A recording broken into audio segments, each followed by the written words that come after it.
निया की बात सुनकर अहान के दिमाग ने जैसे काम करना बंद ही कर दिया। इधर शनाया निया की तरफ बढ़ी और बोली, क्या बकवास कर रही हो तुम? अहान मेरा पति है। जवाब में निया ने अहान के चेहरे की तरफ देखा और फिर खिलखिलाकर हंस पड़ी। इसी के साथ शनाया भी हंसने लगी। अहान ये देखकर अपने आप पर काबू पाते हुए बोला, क्या मजाक है ये शनाया? क्या हो रहा है यहाँ? जवाब में शनाया ने अपनी हंसी पर काबू पाते हुए कहा, सॉरी, ये सिर्फ एक प्रैंक था। दरअसल निया मेरी दोस्त है। इसने मुझसे शर्त लगाई थी कि कोई भी ऐसा लड़का नहीं है जो इस पर फिसल न जाए, तो मैंने इसे तुम्हारे ऊपर ही टेस्ट कर लिया, मगर ये फेल हो गई। Proud of you Ahaan.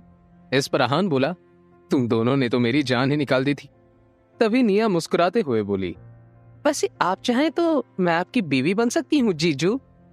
Ahaan ने उसे घूरते हुए कहा, शट अप। तभी निया का मोबाइल बजने लगा और उसने फोन उठाया। दूसरी तरफ से कुछ कहा गया, जिसे सुनकर निया ने शनाया से कहा, मुझे थोड़ा अर्जेंट जाना होगा शनाया। इस पर शनाया ने कहा, क्या निया, आज मैंने तुम्हें सेलिब्रेट करने के लिए बुलाया था। जवाब में निया ने बुरा सा मुंह बनाते हुए कहा, सॉरी यार, मुझे अर्जेंट जाना पड़ रहा है, मगर टाइम मिला तो फिर मिलेंगे। अब मैं चलती हूँ, बाय शनाया, बाय जीजू। इतना कहकर निया वहां से निकल गई। इधर गिल विला के बाहर शौर्य अपने घुटनों पर बैठा हुआ था। पिछले 6 घंटों से शौर्य उसी पोजीशन में था। अब तो उसके पैरों में सेंसेशन भी नहीं हो रहा था। उसने इरिटेट होते हुए अपने आप से ही कहा, पता नहीं पापा इतने देर से अंदर क्या कर रहे हैं? क्या वो दादाजी को जल्दी नहीं मना सकते?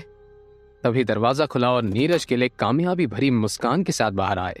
शौर्य खड़ा हो गया, अपने पापा से सवाल करते हुए बोला, क्या दादाजी ने मुझे माफ कर दिया है? नीरज गिल ने हाँ में सर हिलाते हुए कहा, हाँ, लेकिन मैं तुमसे अभी गुस्सा हूं। तुम्हें अपने दादाजी की लिमिट को क्रॉस नहीं करना चाहिए था। जब पापा ने कहा कि वो शनाया को इंजीनियर टीम वापस करना चाहते थे, तो तुम्हें उनके अगेंस्ट नहीं जाना चाहिए था। वो हमारे फैमिली के हेड है और तुमसे बहुत प्यार करते हैं। तुम्हें भी उनकी और उनके डिसीजंस की रिस्पेक्ट करनी चाहिए। अपने पापा की बात सुनकर शौर्य ने कहा, आई एम सॉरी पापा, मैं ख्याल रखूंगा कि अगली बार से ऐसा ना हो। शौर्य ने बहुत ही ईमानदारी से माफी मांगी। फिर नीरज ने कहा, शौर्य, प्रोजेक्ट की चिंता तुम मत करो, बस एक बात ध्यान रखना, कल सुबह तुम्हारे दादाजी मनाली जा रहे हैं। उनके निकलने से पहले हमें उनसे मिलने जाना है। शौर्य अपने पापा की कही बात के पीछे का मतलब समझ गया।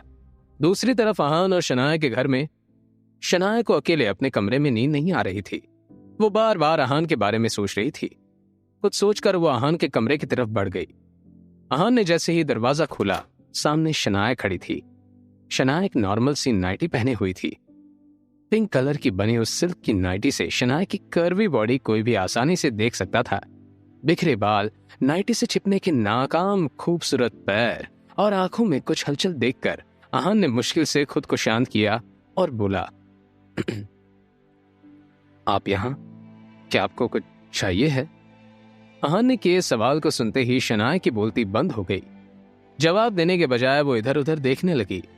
अहान से नजरें चुराने की नाकाम कोशिश करते हुए शनाया ने मन ही मन में कहा, मैं यहाँ मुंह उठाकर आ तो गई हूँ, लेकिन अब क्या बहाना बनाऊं? हाँ, वो कह देती हूँ। शनाया ने कुछ सोचा और बोली, मेरे कमरे का लाइट नहीं चल रहा है। शनाया की बात सुनी तो अहान ने जवाब में तुरंत कहा, ओ, मैं अभी ठीक कर देता हूँ। अपनी ये बात कहते हुए अहान दरवाजे से बाहर जा ही रहा था कि शनाया ने उसे रोक लिया। रुको, उसकी कोई जरूरत नहीं है। आज शनाया को हो क्या गया था? वो इतनी अजीब बिहेव क्यों कर रही थी? अहान ये सुनकर कंफ्यूज हो गया। उसकी कंफ्यूजन देखना शनाया के लिए कोई मुश्किल काम नहीं था। उसने अपनी बात को एक्सप्लेन करते हुए कहा, मतलब मैं आज यहीं सो जाती हूँ। अहान ने ये बात सुनी तो बहुत ही नॉर्मल रिएक्ट करते हुए बोला, ठीक है, आप यहाँ मेरे रूम में सो जाइए, मैं आपके कमरे में चला जाता हूँ। अहान का जवाब जानकर शनाया दंग रह गई। क्या? इसे मेरी बात के पीछे का मतलब समझ में नहीं आ रहा है। शनाया ने दिल ही दिल में सवाल किया।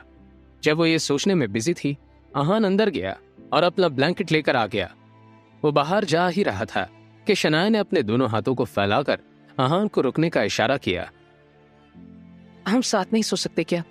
शनाया ने यह सवाल पूछा तो था, मगर अहान सुन नहीं पाया, क्योंकि शनाया इतनी नर्वस थी कि उसका सवाल इस तरह सुनाई दिया मानो कोई मक्खी भिनभिना रही हो। अहान ने सवालिया अंदाज में अपनी अजीब वाइफ की तरफ देखा, मगर शनाया इतनी ब्रेव नहीं थी कि अपने सवाल वापस दोहरा पाती। इसलिए उसने कहा, मैं तुम्हें परेशान नहीं करना चाहती, रहने दो। ये सुनकर अहान ने शनाया को मुस्कुराते हुए कहा, आप बिना वजह परेशान हो रही है शनाया, एक बल्ब ठीक करने में भला क्या तकलीफ होगी? मैं बल्ब रिपेयर भी कर दूंगा और आपके रूम के काउच पर सो भी जाऊंगा। आप यहाँ आराम से सो जाइए। ये सुनने के बाद अब शनाया का सब्र खत्म हो गया। एक बार फिर से शनाया ने कमरे से बाहर जा रहे अहान को रोका और उससे बिना किसी एक्सप्रेशन के बोली, रहने दो। अहान ने कंफ्यूजन में उसे देखकर सवाल किया, क्या बल्ब रिपेयर नहीं करना है? शनाया ने होपलेस अंदाज में अहान को नजरअंदाज किया और अपने कमरे में वापस जाते हुए बोली, रात को लाइट की क्या जरूरत है भला, तुम सो जाओ। अहान का जवाब सुने बिना शनाया ने अपने कमरे का दरवाजा बंद कर दिया और दोनों हाथों से अपना मुंह छिपाते हुए जाकर बेड पर लेट गई। मैं इस दुनिया की सबसे बड़ी बेवकूफ हूं, क्या जरूरत थी अहान के रूम में जाने की? वैसे तो उसे सब कुछ समझ में आ जाता है, मगर आज ही उसे भोला बनना था। मुझे इतनी एम्बैरेसमेंट हो रही है कि चैन से सो भी नहीं पा रही हूं। शनाया ने अपने आप से ही कहा। जल्द ही सुबह हो गई और वो दोनों ऑफिस निकल गए। अपनी नई बाइक पर शनाया को ऑफिस छोड़ने के बाद अहान वहां से निकलने ही वाला था, लेकिन तभी उसने और शनाया ने एक आवाज सुनी, अरे अहान, आज तुम वो फरारी की स्पोर्ट्स कार में नहीं आए हो? मुझे तो लगा था अब से शनाया उसी कार में ऑफिस आया करेगी। ये नफरत भरी आवाज किसी और की नहीं, शगुन गिल की थी। उसने अपनी बात इस अंदाज में कही थी कि मानो वो सामने से शनाया और अहान को इंसल्ट करना चाहती थी। शगुन ने अपनी बात को आगे बढ़ाते हुए कहा, एक मिनट, कहीं ऐसा तो नहीं हुआ कि अहान के पास ये महंगी कार के रेंट के लिए पैसे ही नहीं हैं? ये कहते हुए शगुन खुद ही जोर से हंसने लगी। अहान ने हमेशा की तरह इस ताने को भी सुनकर अनसुना कर दिया। वो कार अभी अभी अहान के रोजवुड स्प्रिंग वाले बंगलों के पार्किंग में खड़ी थी, मगर वो इस बारे में किसी को भी वजाहत देना जरूरी नहीं समझता था। मगर शनाया, वो अपने दिन की शुरुआत ये बात सुनकर नहीं करना चाहती थी। उसने शगुन से बहुत ही नॉर्मल अंदाज में पूछा, शगुन, क्या तुम फिर से धक्के खाकर यहाँ से जाना पसंद करोगी? मुझे अच्छे से याद है जब मैंने तुम्हें और शौर्य को घर से बाहर निकाला था। शनाया के इस सवाल के साथ शगुन की हंसी बंद हो गई और उसके चेहरे का रंग ही उड़ गया। शनाया ने डायरेक्टली शगुन की दुखती नस को पकड़ लिया था और इतना ही नहीं, शगुन को उस दिन का नजारा एक बार फिर से याद दिला दिया था। मगर एक बार फिर से उसे कुछ याद आया और शगुन ने शनाया से कहा, तुम स्प्रिंग कॉर्पोरेशन वाली डील की वजह से हवा में इतनी ऊंची उड़ रही हो ना? क्या तुम्हें पता नहीं है कि दादाजी ने तुम्हें इस प्रोजेक्ट से निकाल दिया है? शगुन की कही ये बात सुनकर शनाया दंग रह गई। ऐसा कैसे हो सकता था? कल ही तो शनाया ने ये डील जीतकर आनंद गिल को खुश किया था और आज एकदम से उसे एक प्रोजेक्ट से निकाल दिया गया। अहान ने जब ये सुना तो उसे ज्यादा हैरानी नहीं हुई। मैंने इस बात की उम्मीद पहले ही कर ली थी। शनाया के दादाजी को मनाने के लिए शौर्य और नीरज गिल किसी भी हद तक जा सकते हैं, अहान ने मन ही मन में कहा। शनाया के दिल में चल रही हलचल उसके चेहरे से साफ नजर आ रही थी। बेवकूफ, तुम कुछ ज्यादा ही सपने देखती हो शनाया, ग्रो अप नाउ। शगुन ने एक बहुत अजीब हंसी के साथ कहा। इस सब का क्या मतलब है? दादाजी कहाँ हैं? मुझे उनसे बात करनी है अभी। शनाया ने इम्पल्सिव होते हुए कहा। वो तो मनाली गए, कह रहे थे कि अब उन्हें आराम करने की जरूरत है। शनाया के सवाल का ये जवाब शगुन ने नहीं, शौर्य ने दिया था। शनाया ने पीछे मुड़कर देखा तो शौर्य बहुत ही अकड़ में खड़ा था।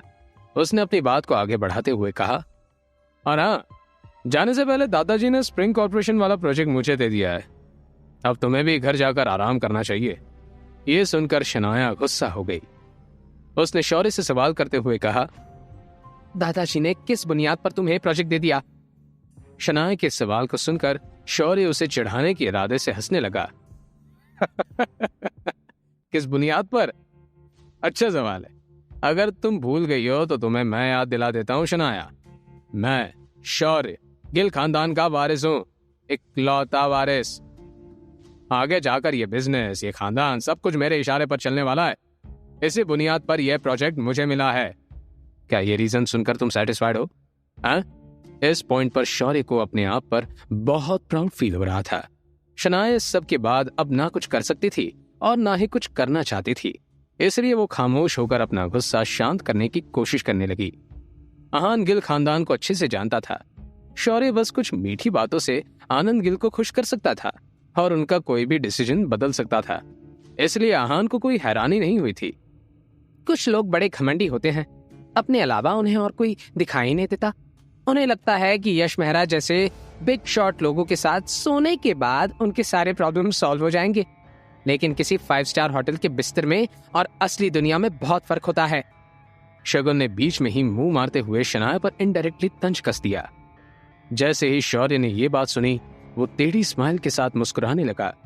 अपनी बात पूरी करने के बाद शगुन को एहसास हुआ कि आहान अभी भी वहीं खड़ा था और उसके शैतानी दिमाग में एक नई साजिश तैयार हो गई।